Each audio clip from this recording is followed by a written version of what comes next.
Hi, everybody. Welcome. So glad to have you aboard this afternoon for this fantastic luncheon that has been put together. I'm Melody Spann Cooper. I am chairwoman and CEO of Midway Broadcasting Corporation. For those of you who are in Chicago, you know a couple of our assets, WVON, which is our flagship station. We have WRLL, which is a Hispanic station, soon to launch a new digital streaming TV network. And I am joined by an illustrious group of dynamic entrepreneurs. But before I introduce them, I want to tell you a little bit about the SMG lunch lessons.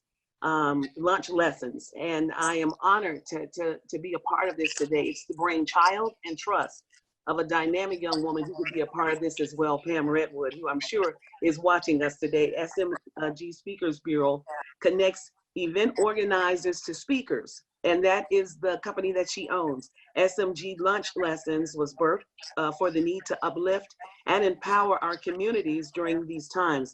You can join us every Tuesday at 12:30 p.m.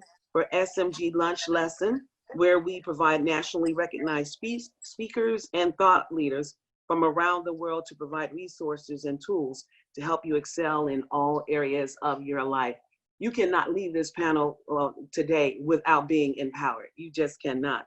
It is locked and loaded. And I will begin by introducing a young lady who we all know, which is Lisa Price, who is the founder and president of Carol's Daughter. Hi, Lisa.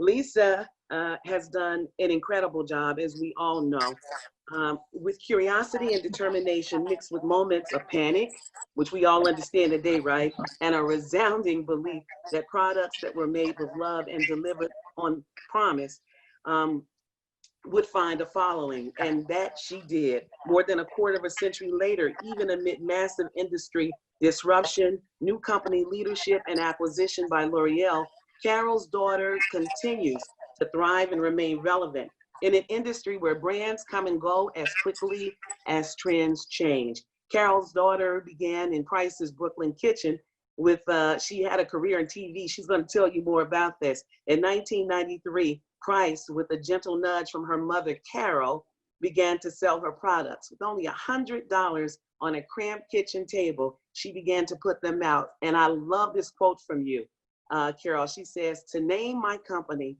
I listed everything I was and wanted to be, and realized the most special thing I am is Lisa, Carol's daughter." That's powerful. I love that. Welcome.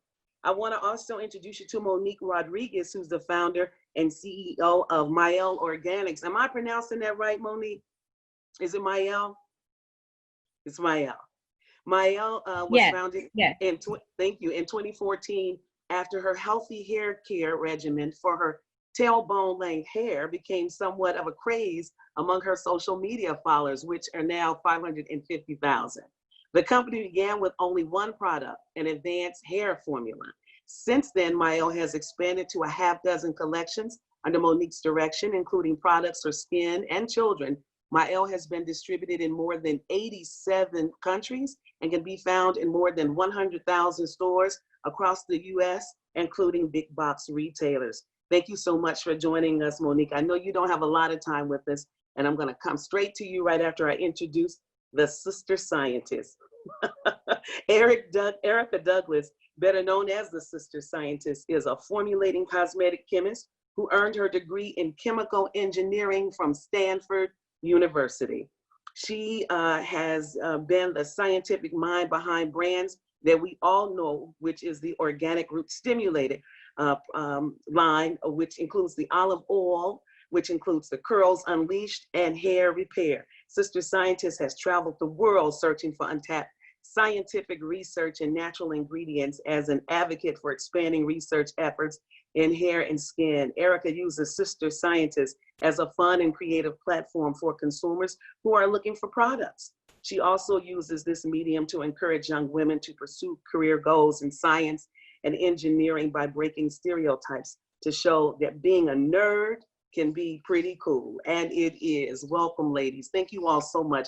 I'm so excited to do this for SMG, and on behalf of everybody who's tuned in, and I want to go right to Monique, because Monique, I know that you don't have long with us. Why don't you begin by telling people a little bit about your products. And just before you start, I did a little research last night. I wanted to know what this industry looked like today in America.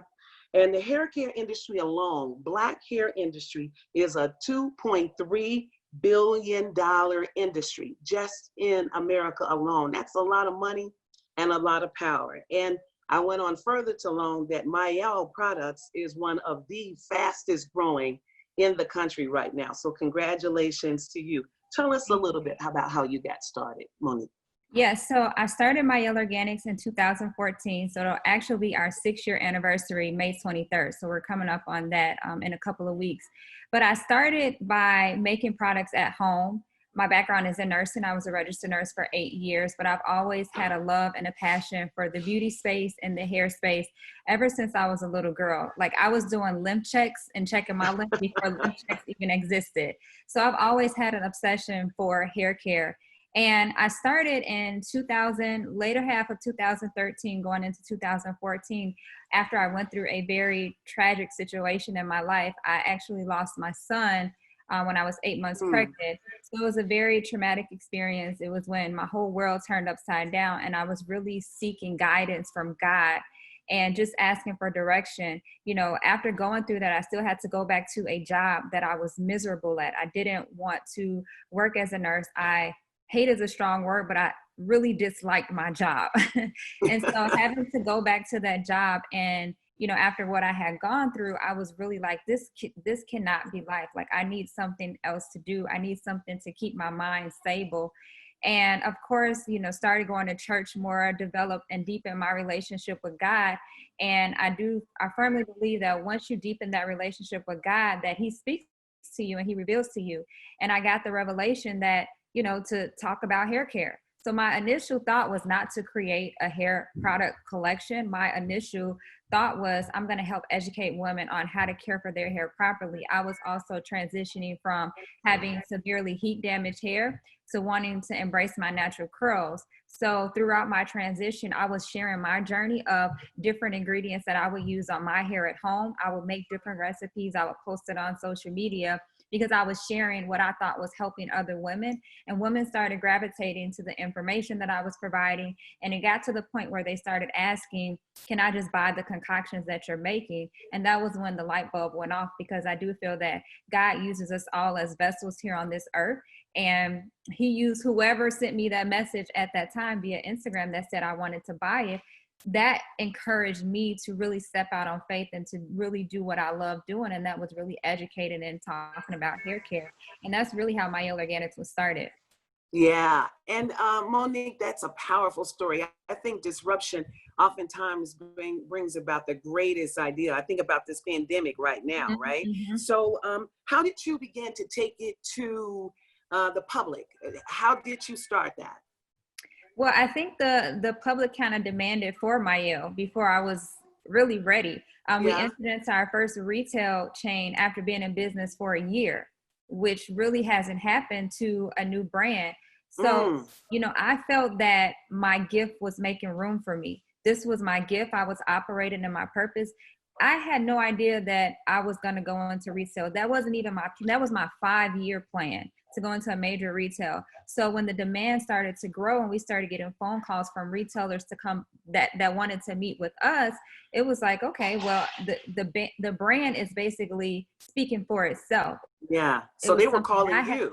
They were calling me, right? And wow. So that's what happens when you walk in your purpose and you utilize your gifts and you share your gifts with the world, because your gifts will make room for you. So that was our first major deal, which was Sally Beauty, was our first major retail. And when we entered there in 2016, we sold out in like 2 hours. So wow. It was just confirmation for me, like, this is what I'm supposed to be doing. Yeah, that is amazing. What kind of advice would you give? There's a lot of people who are watching us today, right, who are sitting in the midst of this pandemic and saying, what should I do? What's next for me? What kind of advice would you give them? Yeah, so first thing I would say, don't feel pressured to produce right now. I think that a lot of people are getting caught up in social media. Take a break from social media, because it's so easy to compare yourself and feel like you should be doing something because such and such is doing this. So don't feel the pressure to produce. I would say make sure that you're practicing meditation and stillness and really getting that revelation from God and moving when God moves you to move, not moving when social media tells you to move. So if you don't come out of this pandemic with a bright idea, it's okay. Maybe it's not your time yet, but if anything, you should come out of this pandemic being closer to God and letting him speak to you and reveal what your purpose is in life. You know, as an entrepreneur, you are a problem solver. So you need to be able to solve someone's problem. So I was problem solving without knowing it. I was helping women on their hair journey without knowing it, because I was helping myself. So, and again, you have to have a passion for what you're doing, because being in business, there are going to be ups and downs, challenges, ebbs and flows. But throughout it all, your passion is what's going to fuel you and help motivate you to keep going despite a bad day or despite an obstacle that may come in your way. So have a passion for it and always be a problem solver. Yeah, that's powerful. I wanted to watch the Madam C.J. Walker biopic on Netflix, made before I talked to you dynamic women. And what did she speak to you before the maid? You think about it, I learned that she was this millionaire, not an African-American self-made millionaire, but she was the first millionaire female in America, right? That is so powerful, doing what you're doing right now, right? Or something similar. Did she always mean something to you? Did you get introduced to her through this biopic? Talk to me about your relationship with Madam. Yeah, well, I was first introduced to Madam C.J. Walker as a kid in school, grammar school. That's where we learned about her. And I didn't think that, when my mindset before I became a business owner was, this was something that happens to the lucky people. This was not something that I could attain, because I didn't come from an environment with entrepreneurs. I never knew in depth Madam C.J. Walker's story until actually watching the movie. So watching the movie just gave me a whole new level of respect and a whole new level of understanding of actually what she went through in order to get to where she became the first African-American millionaire. And also not discrediting Annie Malone as well, who was also an African-American millionaire as well. So I don't want to discredit that. But just seeing, what really spoke to me with Madam C.J. Walker is she had visions. And also being an entrepreneur, you need to be a visionary. And not everybody is going to understand your vision.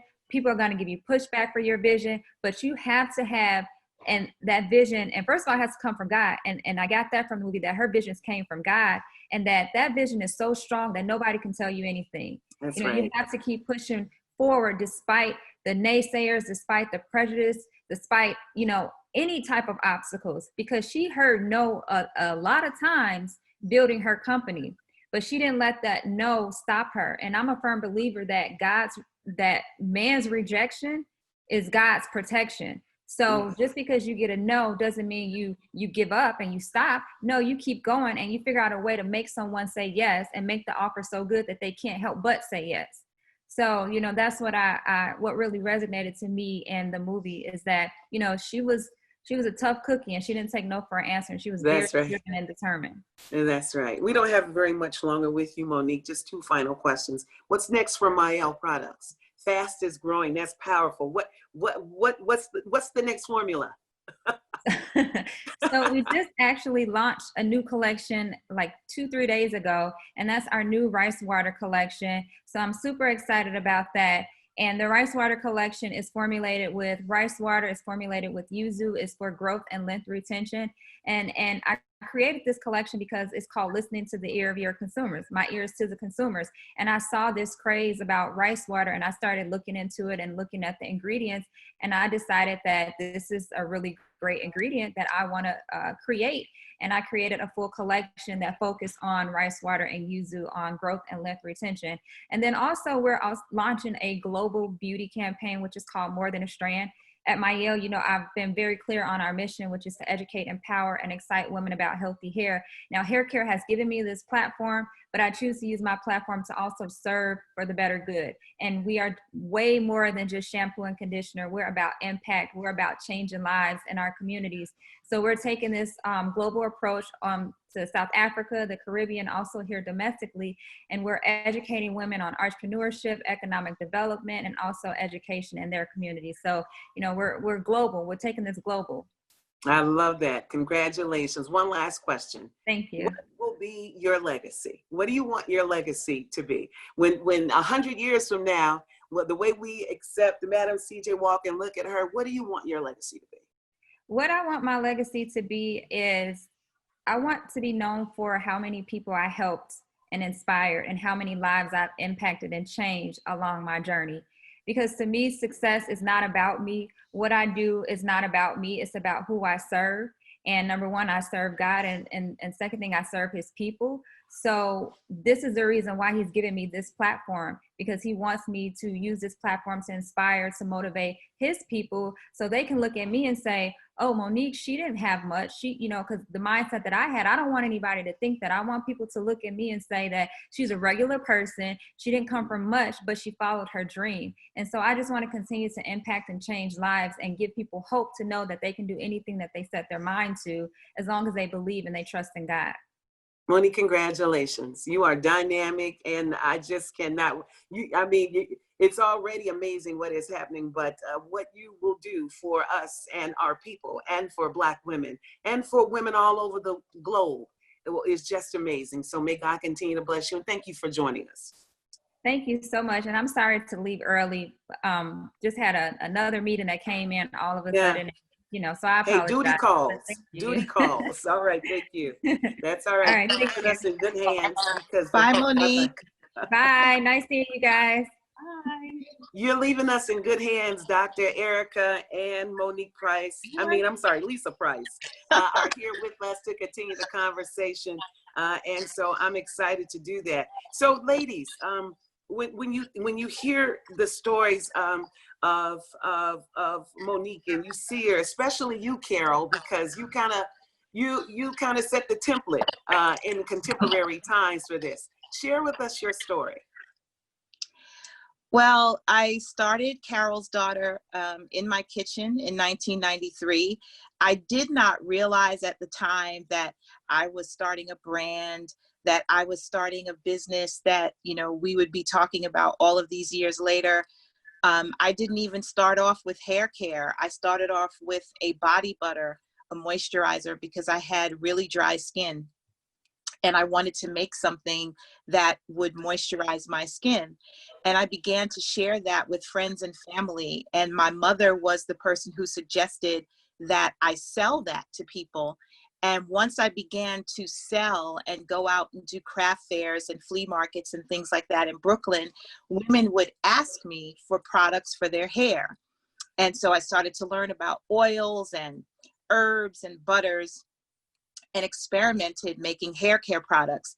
And in that experimentation to make something that the customer was asking for, I began to realize that I had just sort of settled for what my hair could be. Because in 1993, there were very little options out there for caring for our hair and for caring for our hair when it was in a more natural state. So, it was an evolution as a business. It was an evolution for me personally, and a pretty remarkable journey that I would not trade for anything. Yeah, so we know that you started it at the kitchen table. We've heard, the beginning story, but what was that launching? What launched you into orbit? What was that one defining moment in your business where you said, wow? Well, honestly, there were several of those, because when you start out at a flea market with a $100 investment, there's lots of levels of wow. You say wow a lot. But I think one of them would be being able to get on the Oprah Winfrey Show, for sure. That was something that you know, suddenly a lot of people that had never heard about me before knew about me. But I did have wow moments before that happened, but that was a big one. And then about 4 years later, we were able to be on the Tyra Banks show, and that was Yeah. another level of wow. And 2006 is when a lot of people think the brand began, because that's when I showed up on a lot of people's radar in 2006. But there were definitely multiple levels of wow, and I'm blessed for that. Yeah, it sounds like about an 11-year journey, right? Well, 27 in total. But 27, yeah, yeah. I mean, 27. from beginning to that 2006. And you Yes. know, the luxury that you had when you talk about the Oprah Winfrey and the Tyra Banks, what I love about Erica Douglas is, outside of her being a dynamic and brilliant scientist and engineer, she has put on a lab coat and began to brand something that is so dynamic. I love your brand, Erica. I do. Yeah. Sister Scientist, talk to us about how you got started. Wow. So Sister Scientist really started out of a need to educate women about healthy hair, what's in their products, debunking myths. And really what it was, I think there was this renaissance of Black women entrepreneurship, and the healthy hair, natural hair movement that really sparked the interest of the consumer to really learn more about what she was putting on her hair, how to maintain healthy hair. And I would see so many things in the blogs and YouTube and all that, and it would just like make me so mad. Not true.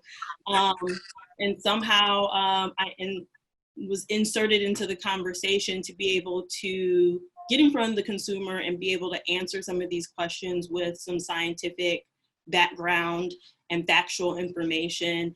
And naturally, I think somewhere in the blog, somebody started saying like, "That Sister Scientist chick, you know her stuff," and it just like caught on. And that was really how it started. So Sister Scientist became a platform to really educate the consumer, and also to show young women that like being a nerd is pretty cool. Like you can be a brainiac and you can listen to Drake, you know, like it's Had you planned to go to, were you on the path to becoming a doctor, or did you always lead with hair and really understanding the science behind it? Yeah, so actually, when I was studying chemical engineering, I was on a path for pharmaceutical development. Okay. However, I was the kid that always had the skin issues, the hair issues growing up. And what I kind of stumbled across the career or the profession of cosmetic chemistry when I went to go work under Gary Gardner, who is an amazing entrepreneur. Yes. Founder of Organic Root Stimulator. Also ran Soft Sheen back in the 80s and 90s. Yeah. And I really learned a lot under him and kind of what it was all about.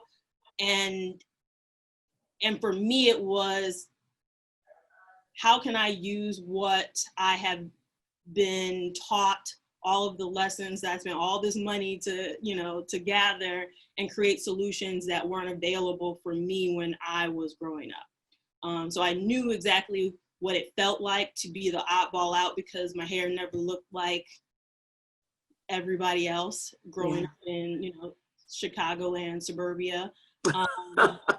And also kind of some of the skin ailments that I had also growing up, and then being able to go in a lab and become the solution that you were looking for plus years is extremely fulfilling. And then also finding like your tribe of people who also can relate and say like, I'm experiencing those things too.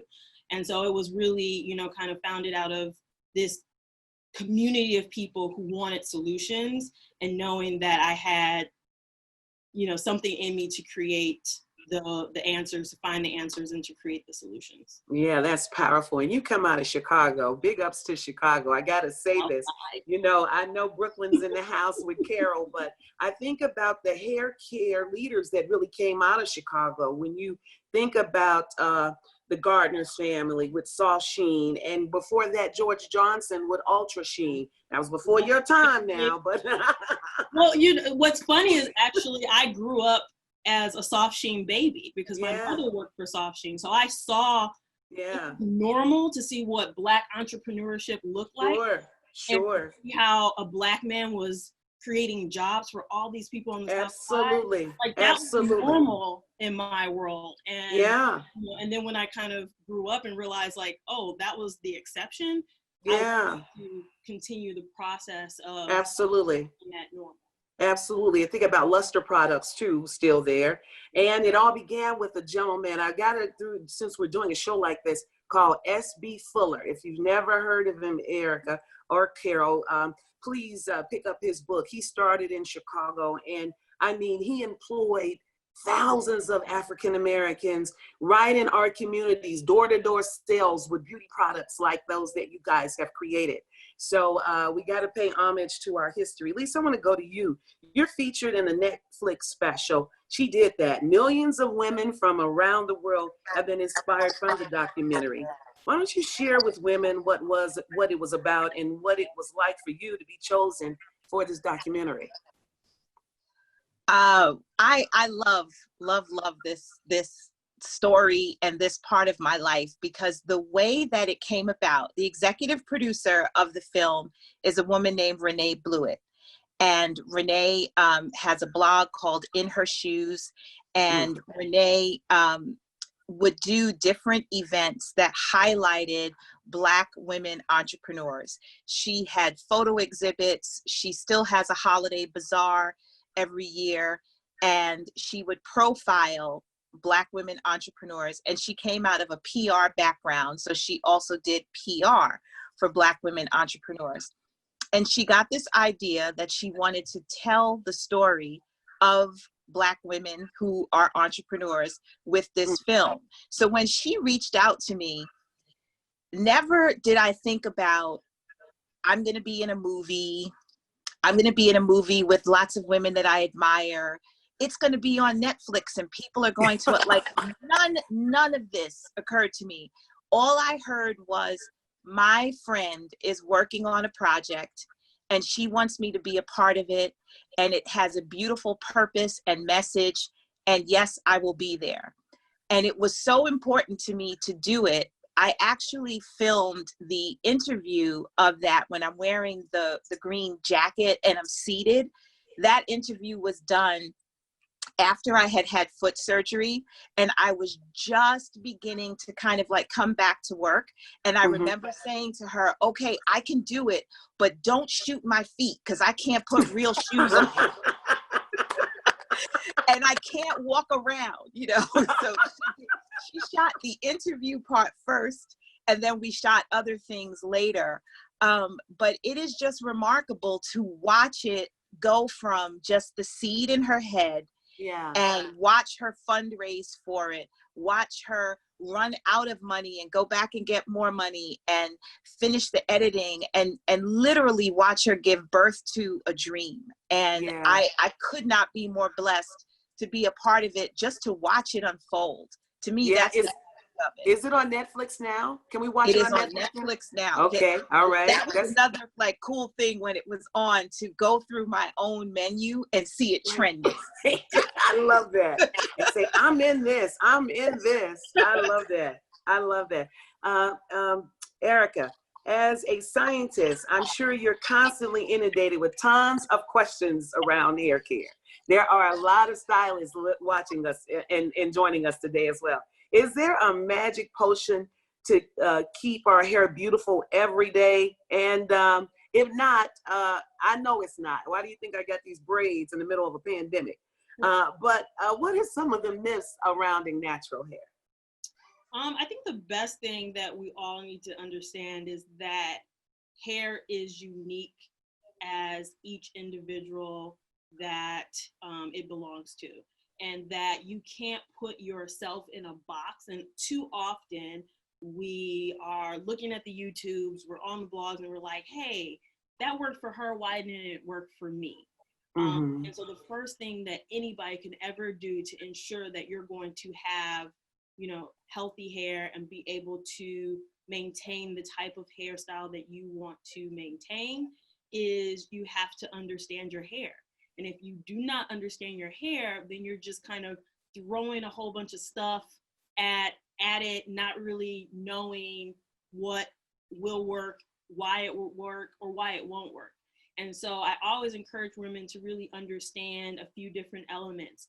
What is your, the health of your hair, the elasticity of your hair, your porosity, and your curl pattern, your texture. There are so many different elements and attributes to what makes hair and what makes your hair specifically yours, that when you kind of unpack that and understand how your hair responds to different things and where you fall on a scientific scale of, where you are for these different attributes, you will be able to make educated and informed decisions about what you need. So you're not just throwing every little thing into the cart just because it's trending on YouTube or Instagram. But you can go to the shelf and say, this product contains XYZ.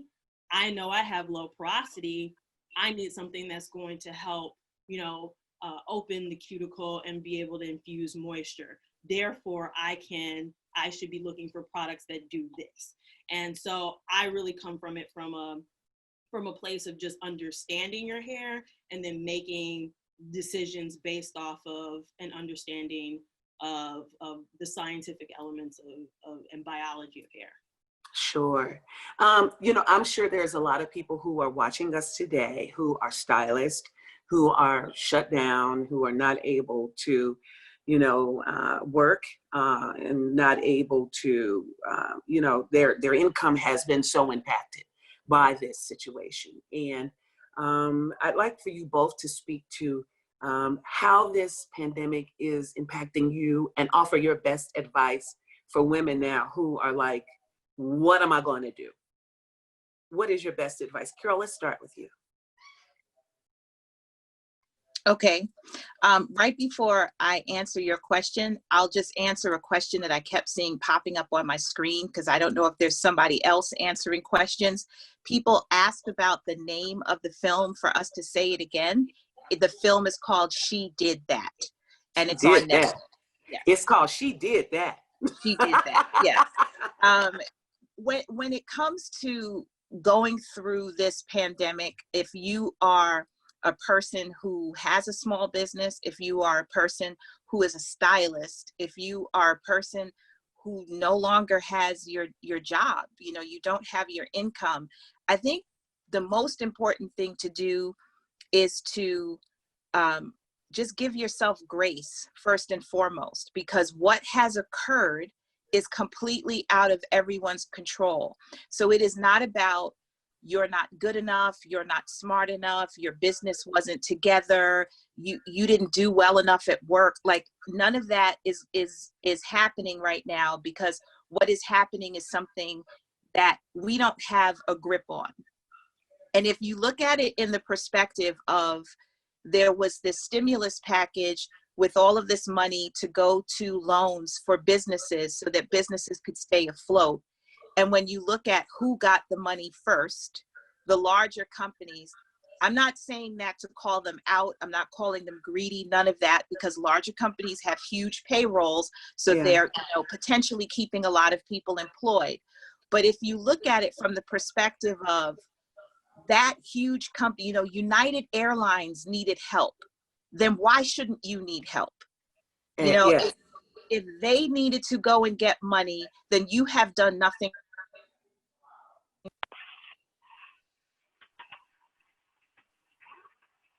I can't hear Lisa.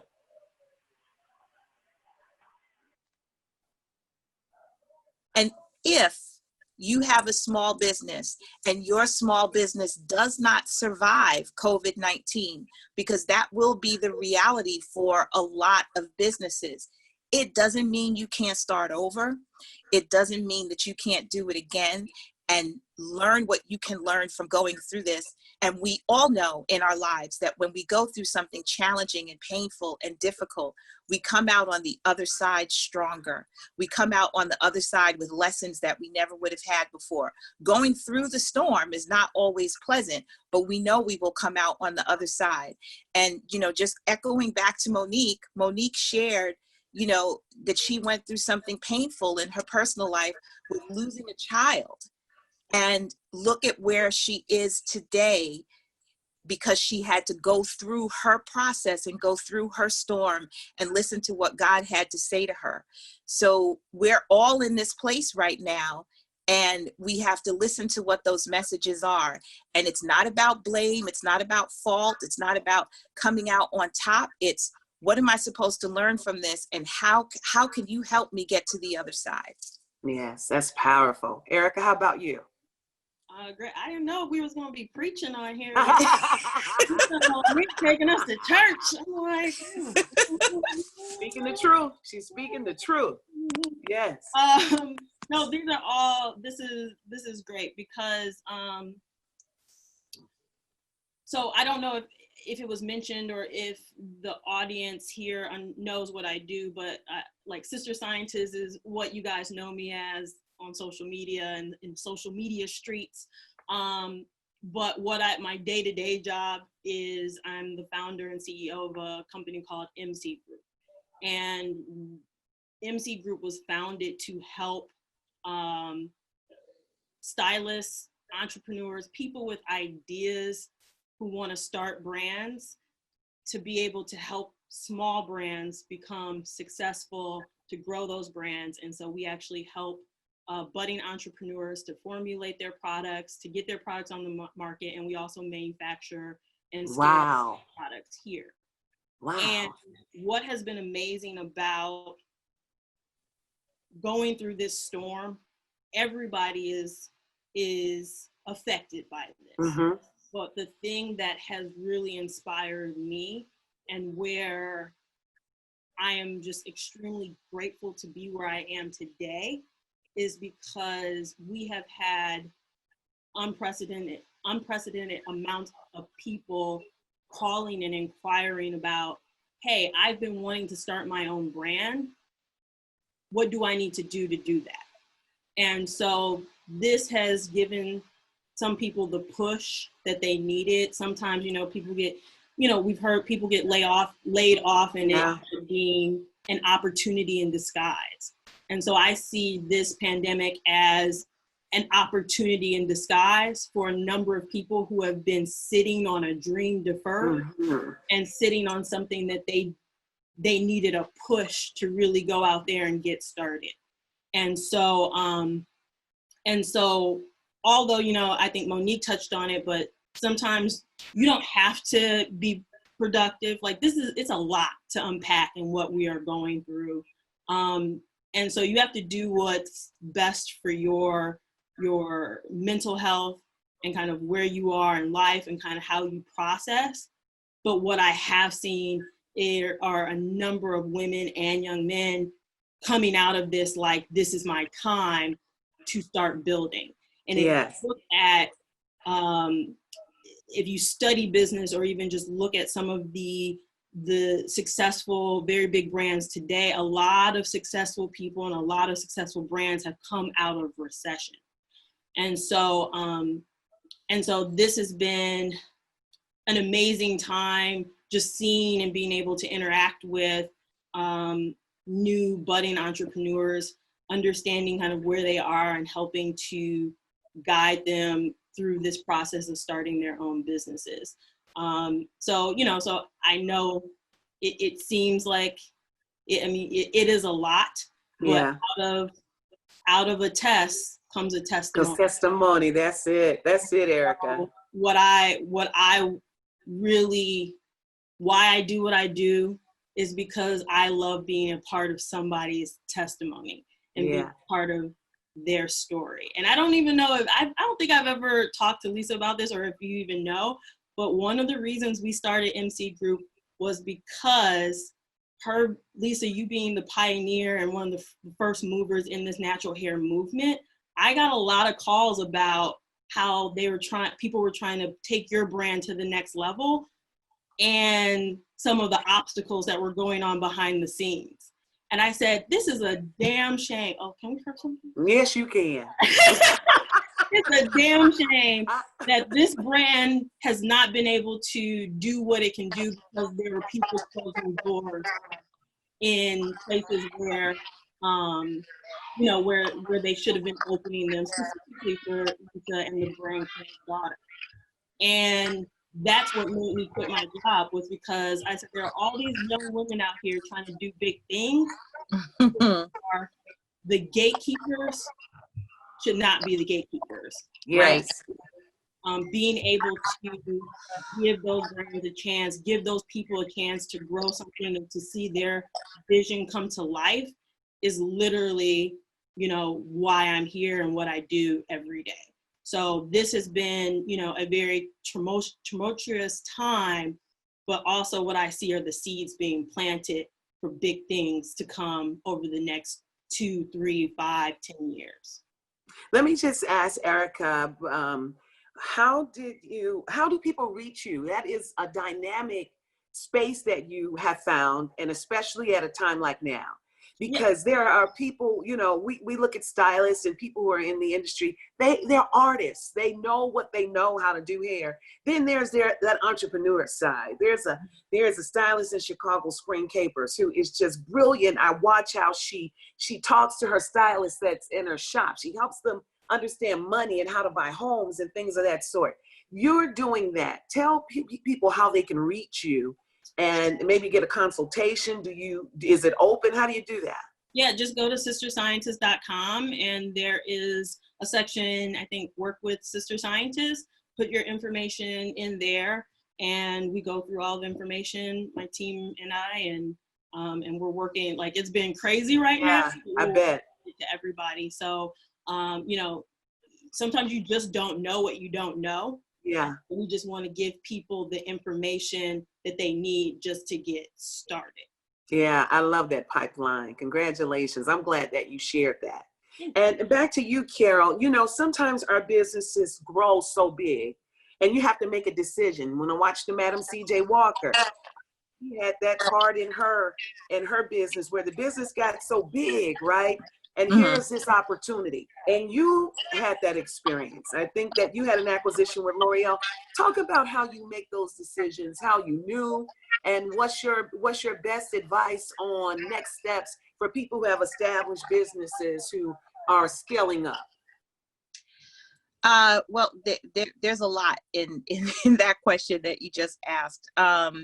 When it comes to scaling up, you want to work with people like Erica and people in manufacturing to know the right way to go, the right companies to be with, the right ingredients to use, etc. Because scaling up from something that you may be doing in your kitchen, the way I started, the way Monique was talking about, making things at home and doing DIY, scaling up to actual production. If that's not your background, you need chemists where that is their background. And what we did with Carol's Daughter was bring them into the kitchen and show them our process so that they could translate what we were doing organically in the kitchen as cooks and chefs into science and scale it up at that level. When it comes to scaling up the economics of your brand and the distribution of your brand, that again is an individual decision depending on what it is that you want to do and how you want to do it. And given that Carol's Daughter was a pioneer in the industry, it was clear that the demand was there, but it was not a demand that I could meet solely with the money that was coming into the company, and I have my own personal wealth. So I took on investors and then eventually took on equity partners. And when you take on equity partners, you do that understanding that within 3 to 5 years, you will have an exit strategy where an acquisition would be on the horizon. Mm-hmm. When we took on equity partners, the country went through a recession directly after. So my 3 to 5 year plan ended up becoming a 7-year plan, because my investors were patient, they understood what was happening, and they gave us time to grow. So when we got to the point where I knew that an acquisition was going to have to take place to complete that particular chapter of the brand, I wanted very much for it to be a company that understood my consumer, and a company that understood my worth within the brand, and also understood the technology that we had developed within the brand. And I found all of that in L'Oreal. You know, to some people, it was perceived negatively. For me, it was not negative. For me, it was a natural part of business. It was a way for myself and for my family to benefit in some way from all of the work and investment that we had put into it for over 20 years. And it doesn't dictate that it is the last thing that I will ever do. And it was also a way for me to help to build wealth, generational wealth for my family. So it's something that I'm super proud of. But the choices and how you do it and how you move forward are very individual. And then as the world changes, as economics change, as the industry changes, there's even more creative ways of these things happening, because acquisitions that have taken place since mine have gotten very interesting in how they're orchestrated and set up. So, you know, having the right advisors working with you so that you make good choices is very important. Are you still connected to the brand now that L'Oreal has it, or do they? Absolutely. Okay, Absolutely. okay. Because sometimes, you know, that happens. Yeah, no, I was on a call right before this, and I was like, okay, guys, I got to go because I got to go put on a little bit of. And then I have another call after, so I'll be looking cute for the call this afternoon. Right. One more question along these lines. So after the acquisition, does it motivate you to recreate, to go and start something else? To you know, did it get you on this pathway of like, I did that and I created the light bulb. Now let me go create the light switch. You know, did it bring you back to the table?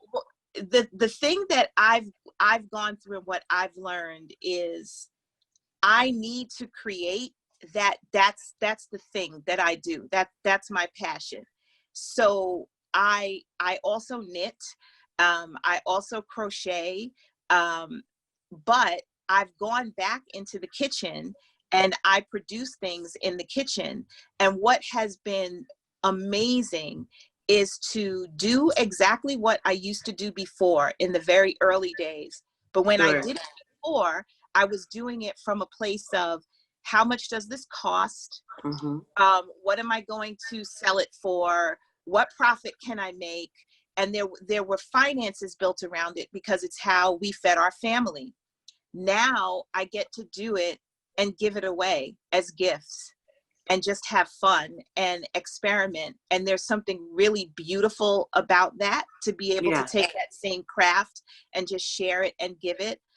So I don't know that I'll create something else later. Possibly, I haven't gotten there yet, but I have not stopped creating. Yeah, guys, we have questions, and you all in the audience have to be patient with me. I'm learning this Zoom thing. You and me both.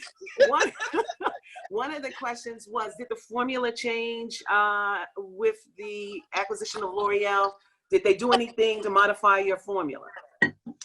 Okay, so that's a question that we hear a lot. And if I were to say to you, no, absolutely not, they did nothing, I would be lying.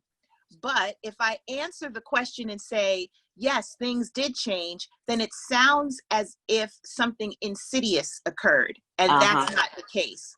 When you work with different companies, they're going to have their own protocol and their own safety and research and ingredient roster, etc. So pre-acquisition, I may have bought almond oil from Joe's Almond Oil Company. Post-acquisition, L'Oreal only buys almond oil from Susie's Almond Oil Company because the way that Susie filters her almond oil goes with their standards and their safety. So now instead of Joe's almond oil, I'm using Susie's. So that is a change in the formula, but it's still almond oil. Yeah, yeah. Erica, you have a question as well. So they know that you will help entrepreneurs as they establish their business. Will you help them with their formula, with their formulas, if they have ideas around formulas? That's what I do.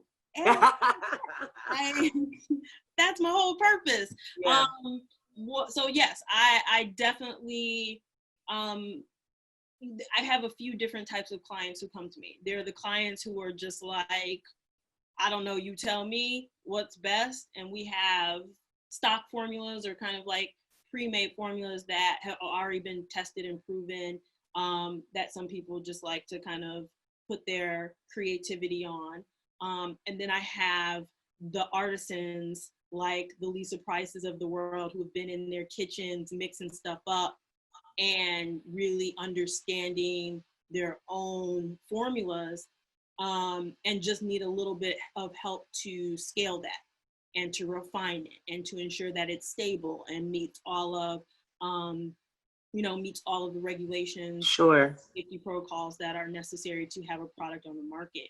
So we will take those formulas, and I love how Lisa worded it, kind of come into their kitchen, into their environment to understand what they're doing, and then try to refine it so that it's scalable.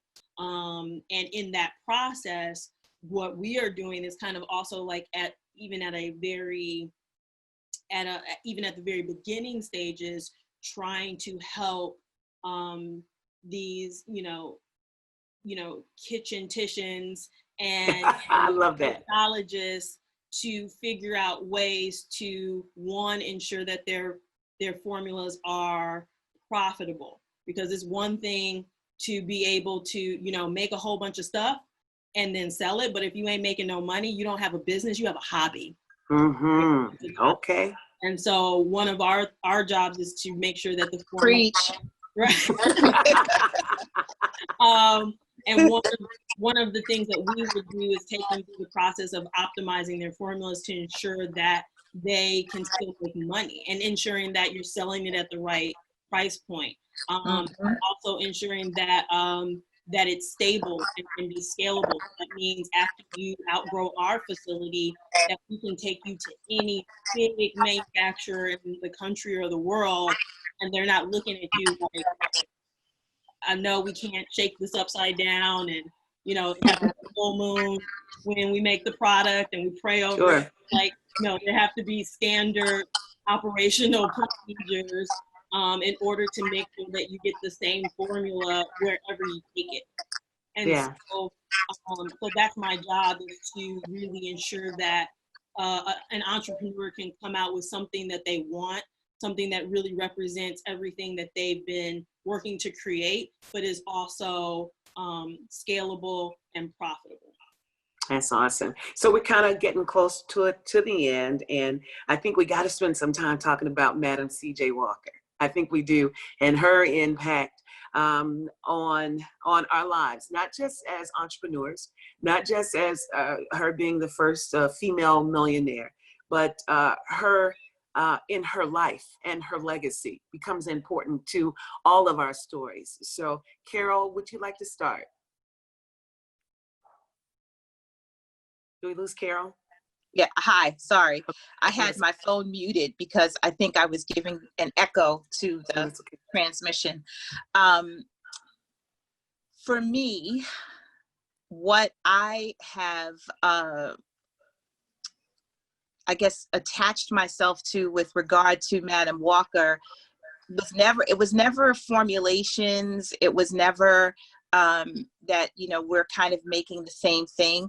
The thing about her that just, impressed on my spirit was her empowering other women and creating businesses and creating wealth for other people. That was remarkable to me.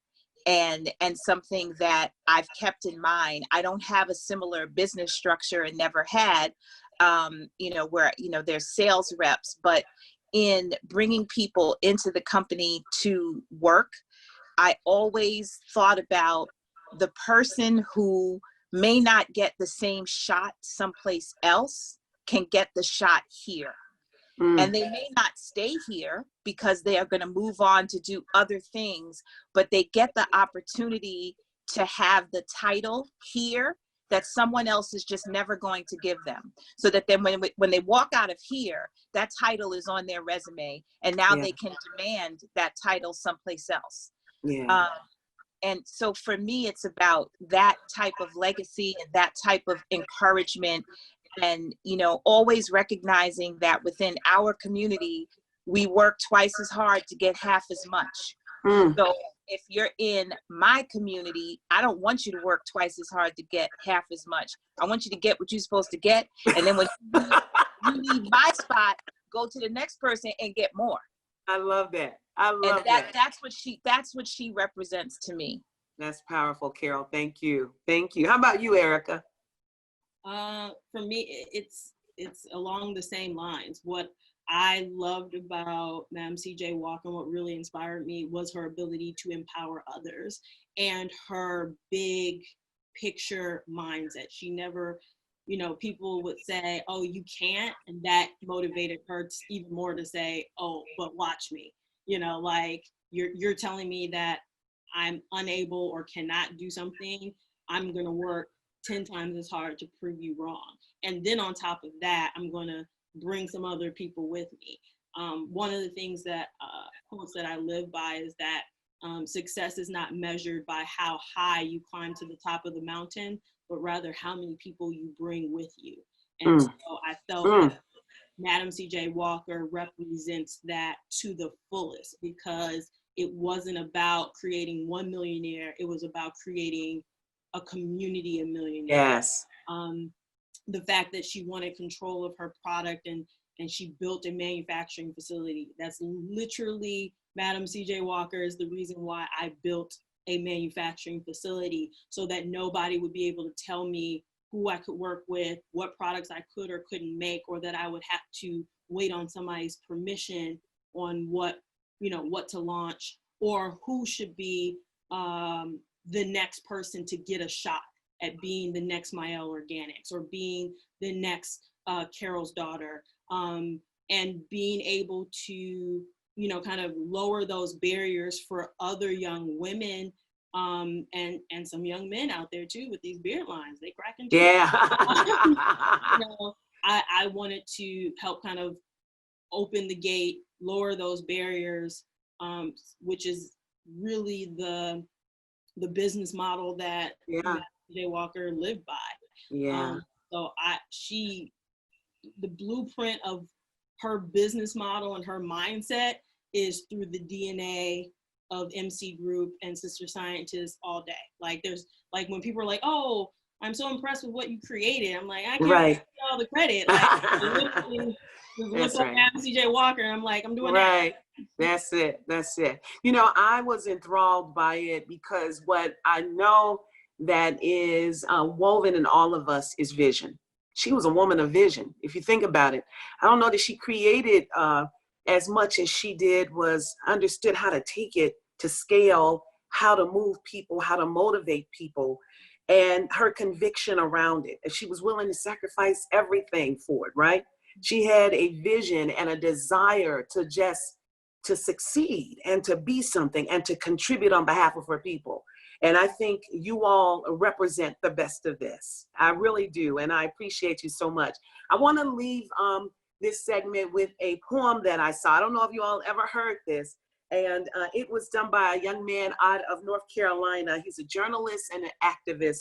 His name is Lamont Lilly. It's short, but I think it just sums up everything that we've shared today. It's called All Natural. He says, I like the kind of hair that will stand up for its rights, the kind that kicks, screams, and protests, the kind that resists and boycotts with every coil, the kind that fights, riots, and rebels, the kind that won't be quiet for nobody, the kind that won't be anything but Black, the kind that refuses to relax.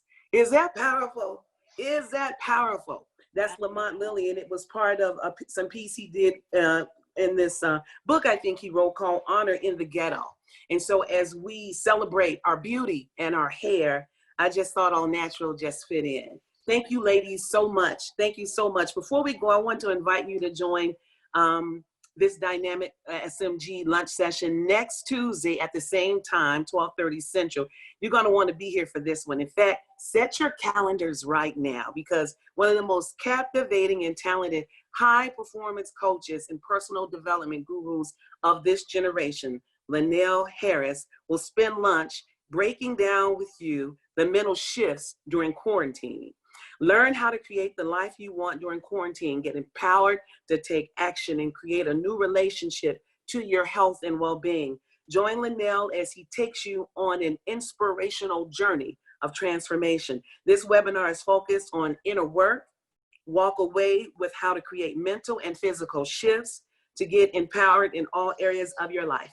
Listen, I can verify that Linnell Harris is a badass. He's been my coach for the past 3 years. We were only supposed to do it for 1 year, but I could not stop.